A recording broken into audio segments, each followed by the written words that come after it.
One of the caveats that I do have some personal information that I did get personally involved in was some information that had to do with the Stargates and Looking Glass, and more specifically the 2012 problem with those projects. The popular opinion of what's out there right now is that the project was shut down because there was a problem when we approached 2012. I've heard it described a number of ways, but to my knowledge, the problem is that the timelines converge on that point in time.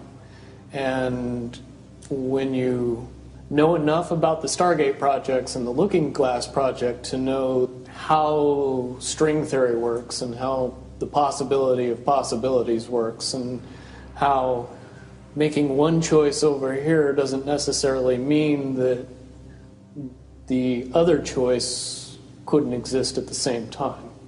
But once you get your brain wrapped around this subject, you find out that at the end of 2012, in an easy way to put it, the choices that we make become less and less consequential to the future.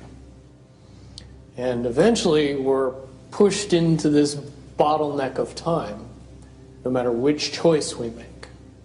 And that's important to the people that had access to Looking Glass because they would use Looking Glass knowing the choices that they would make and the future would pop up.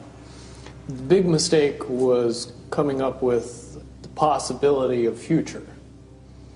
And when we started using a computer to say, well, if we make this choice, it's 79% possible that this scenario happens, and 23% are possible, or whatever, using round numbers, that this scenario would happen.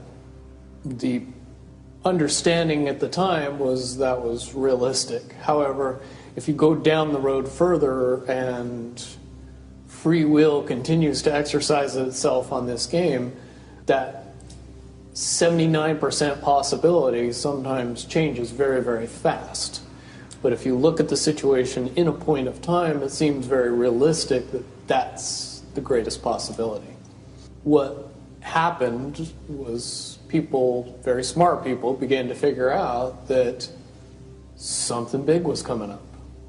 Something that made it so all the possibilities of all the future scenarios of any choice, any possibility that was fed in and observed through the Looking Glass inherently ended up in the same future. And no decision, no possibility changed past a certain point. That's the big secret. All possible timelines lead to the same basic set of history in the future. That is what sends everybody that has all of the information, that knows everything, into a blind panic. The people that know everything about Looking Glass, that have gotten all the reports and all the information, the elites of the world, probably figured out that that was the end of the game, and nothing could be manipulated beyond that point. When I was in the military, it would have been before '97 when I got in trouble. One of my particular areas that I was amazingly intuitive about is problem solving / mission planning, or more specifically, taking a bad mission and fixing it.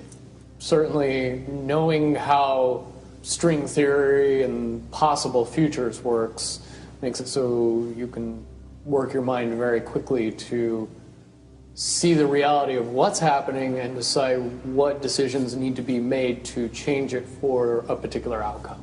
At a certain point, after they're done hearing the computer tell them this is what's going to happen over and over and over and over again, all they become focused on is how do we fix it?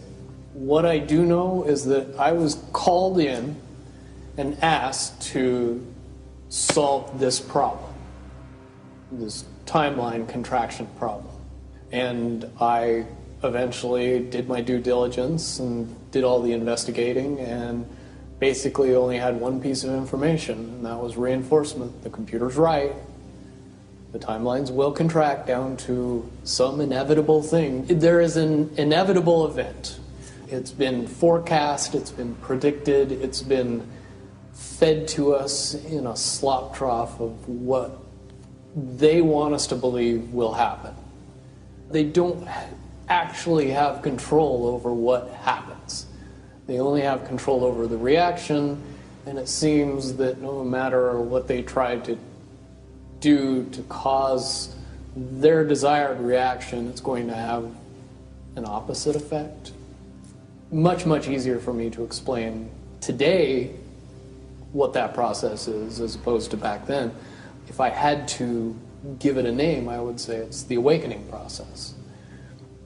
It's an evolution of consciousness that cannot, will not, and no matter what decisions or possibilities are injected into the equation, eventually it all resolves down to us all learning the truth and becoming aware of this massive dam of lies that has been built that keep us from knowing massive volume of information that we should otherwise possess.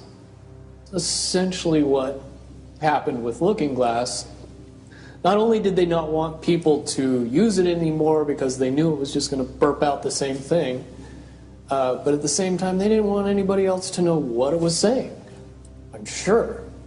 Because that information was of a monumental concern when I was in the military about how to prevent this inevitability. Now, at first I thought it was end of the world.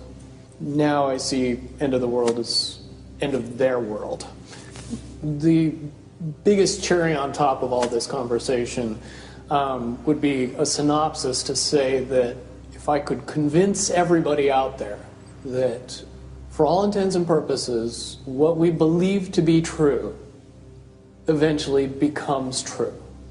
If somebody convinces us that a major disaster is going to happen in the very near future, a major disaster happens in the very near future.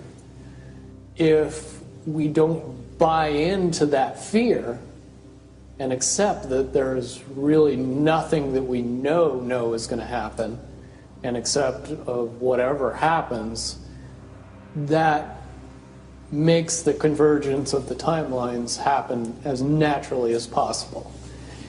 Any attempts to try to go away from this one inevitable conclusion, I again see as a new beginning, an end of this reality, the beginning of something that we can't even possibly understand based on the level of our beliefs currently. But when all that information comes flooding out, there's going to be no denying what's true and what's a lie or what's illusion. Basically what we're experiencing right now is two master chess players sitting at the board. And one of them looks down at the board and sees that he's in checkmate in 7 moves. And he looks across at his opponent and he knows that his opponent sees it too. So there's no getting out of it. So at this point, the loser can only prolong the game.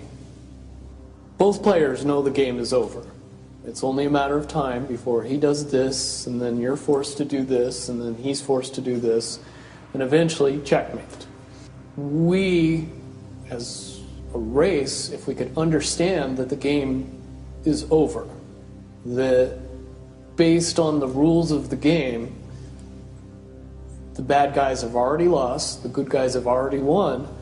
Yes, there's moves left on the table, but those moves are being forced by the player that is going to win.